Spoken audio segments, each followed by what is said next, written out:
Imagine करिए, कल सुबह आप उठते हो और आपको प्रिसाइसली बिल्कुल ये पता है कि निफ्टी अपनी एक्सपायरी पर कहाँ क्लोज करेगा। हम कोई प्रोबेबिलिटी की बात नहीं कर रहे, कोई एस्टिमेट की बात नहीं कर रहे, हम प्रिसाइसली बोल रहे हैं कि आपको एग्जैक्टली पता है कि निफ्टी अपनी एक्सपायरी पर कहाँ पे क्लोज करेगा। तो मेरा सवाल है आपसे, क्या कोई कॉल ऑप्शन को बाय करेगा या फिर कोई पुट ऑप्शन को बाय करेगा या कोई ऑप्शन बाय भी करेगा?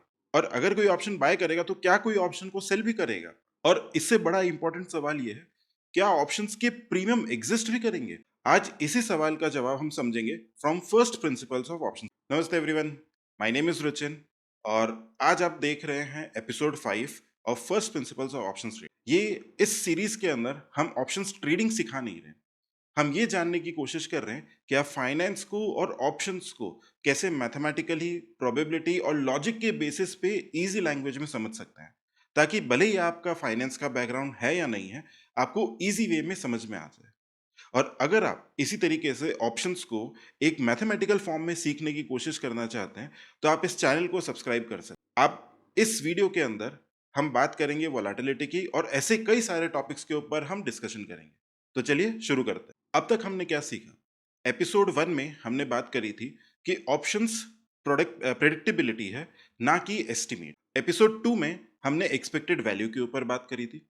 एपिसोड 3 में हमने एक्सपेक्टेड पे ऑफ से हम प्रीमियम को कैसे डिराइव करते हैं उसके ऊपर हमने डिस्कशन किया था। एपिसोड 4 में हमने डिस्कशन किया कि कैसे थीटा को आप एक्सप्रेस कर सकते हैं मैथमेटिकली, और साथ ही में थीटा एक्चुअली में एग्जिस्ट क्यों करता है उसके ऊपर हमने डिस्कस किया।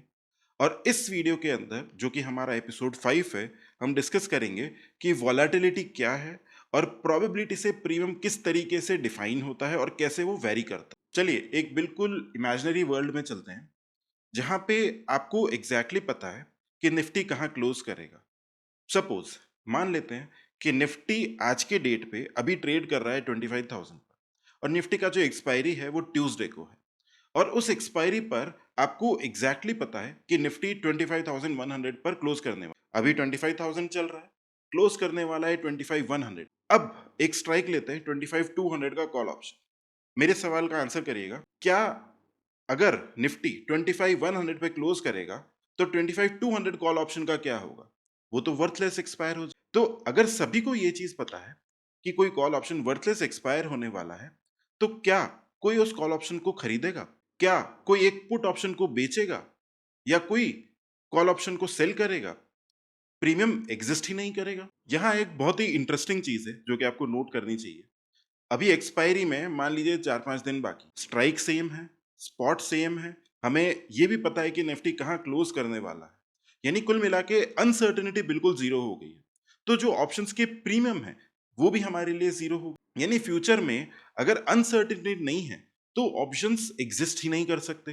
अब सिर्फ एक चीज चेंज करते हैं, अब किसी को भी नहीं पता है कि निफ्टी का एक्सपायरी कहां पर होगा। निफ्टी ट्रेड कर रहा है 25,000 पे और वो क्लोज कर सकता है 25,100, 25,200, 25,300 पे, मे बी 24,900, मे बी 24,800। अब किसी को नहीं पता है कि निफ्टी कहां पर क्लोज करेगा, तो काफी ज्यादा मार्केट के अंदर अनसर्टेनिटी हो जाए और सडनली आप देखेंगे कि बायर्स भी आ जाएंगे, सेलर्स भी आ जाएंगे और साथ ही में ऑप्शंस के प्रीमियम भी आ जाएंगे। तो क्या ऐसा हुआ जो चेंज हुआ? सेम मार्केट है, सेम स्ट्राइक्स हैं, सेम स्पॉट है, सब कुछ सेम है, हमने सिर्फ क्या ऐड किया? अनसर्टेनिटी। चलिए इस कॉन्सेप्ट को सिंपल लैंग्वेज में क्रिकेट की टर्म्स में समझते हैं। मान लीजिए कि दो टीम्स के बीच में मैच है, मसलन मान लेते हैं कि मैच है इंडिया और ऑस्ट्रेलिया के बीच। अब आपको बिल्कुल ये चीज पता है कि इंडिया 200 रन से मैच को जीत जाए, तो मुझे बताइए क्या आप ये मैच देखना पसंद करोगे? जब आपको एग्जैक्टली पहले से रिजल्ट पता है, तो क्या कोई मैच को देखना चाहेगा? और एक दूसरा केस लेते हैं, सेम मैच है, सेम टीम के अंदर इंडिया ऑस्ट्रेलिया में, लास्ट के 10 ओवर बाकी है और उसके अंदर काफी सारे रन्स चाहिए। अब किसी को नहीं पता कि कौन जीतेगा, इंडिया जीतेगा या ऑस्ट्रेलिया जीतेगा, हमें किसी को नहीं पता। तो क्या आप मैच देखना पसंद करोगे? एग्जैक्टली यस, मैच देखना पसंद करेंगे, क्योंकि हमें नहीं पता कि नेट आउटकम क्या निकल के आएगा। यानी यहां पर भी क्या नई चीज ऐड हुई है? अनसर्टेनिटी। अनसर्टेनिटी है जो कि वैल्यूज को एनहांस करती है। स्टॉक मार्केट भी कुछ इसी तरीके से काम करता है। जितनी कम अनसर्टेनिटी है, ऑप्शंस के प्रीमियम भी उतना ही कम हो, और जितनी ज्यादा अनसर्टेनिटी है, ऑप्शंस के प्रीमियम भी उतने ही ज्यादा होंगे। मार्केट के मूव होने से ऑप्शंस के प्रीमियम चेंज नहीं होते, फ्यूचर की अनसर्टेनिटी से ऑप्शंस के प्रीमियम डिफाइन हो। चलिए अब गूगल शीट पर आते हैं और यहाँ पर कुछ समझने की कोशिश करते हैं। हमारे पास यहाँ पर दो तरीके के डिस्ट्रीब्यूशन हैं। एक हमने बोला है जो कि नैरो डिस्ट्रीब्यूशन है, जो कि रेड वाला है, और एक ब्रॉड डिस्ट्रीब्यूशन है जो कि येलो वाला है। अभी के लिए आप इस पर्पल वाले डिस्ट्रीब्यूशन को इग्नोर कर सकते हैं। अब दोनों डिस्ट्रीब्यूशन के लिए एक हम बोल रहे हैं, एक नैरो डिस्ट्रीब्यूशन है और एक वाइड डिस्ट्रीब्यूशन। तो जब नैरो डिस्ट्रीब्यूशन है, नैरो डिस्ट्रीब्यूशन के लिए हमारा जो मीन है वो सेम है। मीन एक्चुअली नैरो डिस्ट्रीब्यूशन और वाइड डिस्ट्रीब्यूशन दोनों के लिए सेम है। मान लेते हैं 25,000 हमारा मीन है। ओके, अब मैं आपसे ये बोलता हूँ किस डिस्ट्रीब्यूशन के अंदर, डिस्ट्रीब्यूशन 1 और डिस्ट्रीब्यूशन 2, किस डिस्ट्रीब्यूशन के अंदर 25,800 किसी स्ट्राइक प्राइस का 25,800 निफ्टी के जाने के चांसेस ज्यादा है?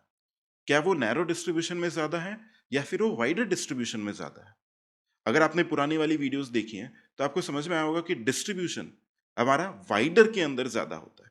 यानी क्या चीज चेंज हो रही है? वोलेटिलिटी को चेंज हो, यानी जो डिस्ट्रीब्यूशन 2 है, यानी जो वाइडर डिस्ट्रीब्यूशन है, इसके अंदर प्रोबेबिलिटी बढ़ जाती है कि 25,800 जा सकता है। और इसी वाइडर डिस्ट्रीब्यूशन को हम वोलेटिलिटी कहते हैं। जितना ज्यादा वाइडर डिस्ट्रीब्यूशन उतनी ज्यादा प्रोबेबिलिटीज ऑफ आउटकम, जितनी ज्यादा प्रोबेबिलिटीज ऑफ आउटकम होंगी उतनी ही ज्यादा आपकी अनसर्टेनिटी होगी, और जितनी ज्यादा अनसर्टेनिटी होगी उतने ही ज्यादा ऑप्शंस के प्रीमियम हो। चलिए अब सेम चीज को हम एक्सपेक्टेड पे ऑफ के कॉन्सेप्ट से भी समझने की कोशिश करते हैं। तो अगर आप प्रिंसिपल 3 को देखेंगे, जो हमने थर्ड प्रिंसिपल डिस्कस किया था, इस प्रिंसिपल के अंदर हमने ये देखा था कि एक्सपेक्टेड पे ऑफ हम कैलकुलेट कर सकते हैं, चाहे आप कॉल ऑप्शन के लिए बोले या फिर आप पुट ऑप्शन के लिए बोले, किसी के लिए भी बोलेंगे, हम नेट एक्सपेक्टेड पे ऑफ को कैलकुलेट कर सकते हैं। अब देखिए, अगर यहाँ पर हम सिर्फ वोलेटिलिटी को चेंज कर दे, जो कि अभी 12.77 है, और स्पॉट हमारा चल रहा है 24,189.3 पे, अभी के लिए आप एलटीपी को इग्नोर कर सकते हैं क्योंकि ये एलटीपी चेंज हो गया है। तो जो स्ट्राइक 24,050 था, अगर हम इसका वॉलेटिलिटी 12.77 रखते हैं तो एक्सपेक्टेड पे ऑफ आता है 139.84 का। इसी वॉलेटिलिटी को अगर मैं बढ़ा दूं, वॉलेटिलिटी अगर मैंने बढ़ा दी, लेट्स से हमने कर दिया 20%, तो आप देखेंगे एक्सपेक्टेड पे ऑफ बढ़ गया। अब एक्सपेक्टेड पे ऑफ क्यों बढ़ गया? बिकॉज जो डेंसिटी है वो चेंज हो गई और उसके कारण प्रोबेबिलिटी चेंज हो गया। क्या हमारा पे ऑफ वैल्यूज चेंज हुई? बिल्कुल नहीं, पे ऑफ वैल्यूज बिल्कुल चेंज नहीं हो रही है। चेंज एक्चुअली में क्या हो रहा है?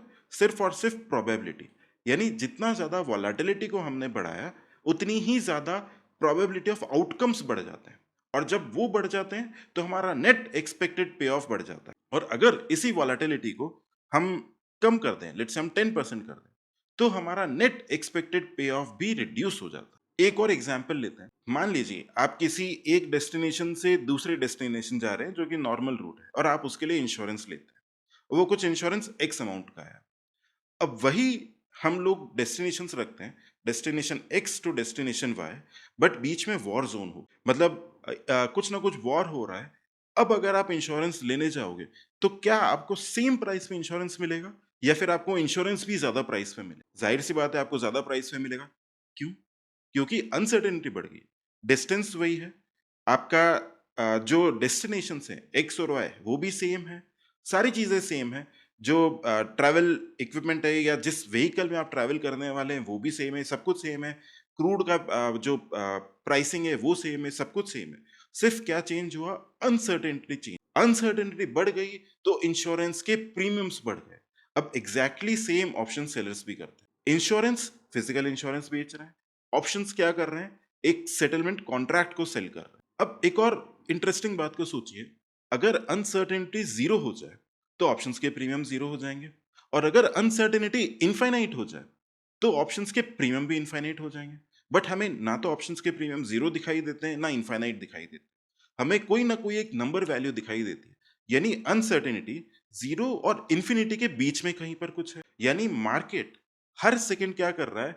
अनसर्टेनिटी को एस्टिमेट करने की कोशिश करता है। इसी अनसर्टेनिटी को आने वाले वीडियोस के अंदर हम इम्प्लाइड वॉलेटिलिटी से समझने की कोशिश। अब देखिए, एपिसोड 1 में हमने बात करी थी कि ऑप्शंस आर प्रोबेबिलिटी, एपिसोड 2 में हमने बात करी एक्सपेक्टेड वैल्यू की, एपिसोड 3 में हमने बात करी एक्सपेक्टेड पे ऑफ से आप प्रीमियम्स को कैसे डिराइव करते हैं, एपिसोड 4 में हमने थीटा के ऊपर बात करी, यानी हमने ये बताया कि टाइम क्रिएट्स पॉसिबिलिटीज।